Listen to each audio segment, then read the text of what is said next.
So we can see how these different variables affect the transformations of the graph.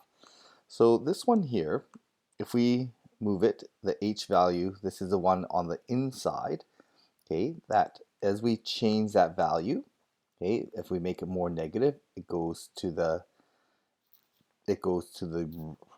left. Actually, this is making it more positive, so it's going to the left. As I make it more negative, it moves to the right. Okay, so it does the opposite. So the x's always do the opposite. This is our vertical transformation. So as I make the k value bigger, the number on the outside bigger, it goes up. If I make it smaller or negative, it goes down. Okay, so that's the transformation of that. Now this factor, these other factors will affect the horizontal and vertical compression. So as I make this number bigger, okay, it will compress. Okay, it compresses horizontally. As I make this number smaller, less than 1, it expands horizontally. If I make it negative, it actually flips, but it's hard to see with that one. Okay, so then this one C is in the outside. Okay, so it's going to do exactly what it says. So as I make it smaller, it vertically compresses, and it negative flips it. Vertically expands as C gets bigger. The number on the outside, see this number as it grows, it's stretching vertically. Okay, we can see this with absolute value function, same thing, right? Stretching vertically.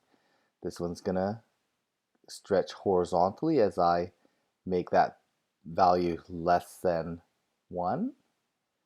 Okay, and it's gonna, as I make it bigger than 1, it compresses horizontally, so it does the opposite. With the square root, we can see it a little bit more clearly. As I make the x, this number here in front of the x smaller, I am expanding, stretching it horizontally. Okay, as I make it bigger, I compress it horizontally. And as I make it negative, it flips it horizontally. Okay, so then stretching it horizontally, and then as it's compressing it horizontally.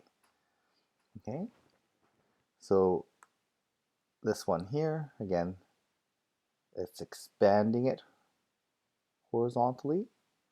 Okay, as that number gets bigger, it's going to expand it horizontally. Okay, and it's going to compress it. Okay, so these values are going to affect the graphs in those ways. So these are our compression values. Compression expansion, it works in the reverse for x's. Compression expansion works in the same way for y's.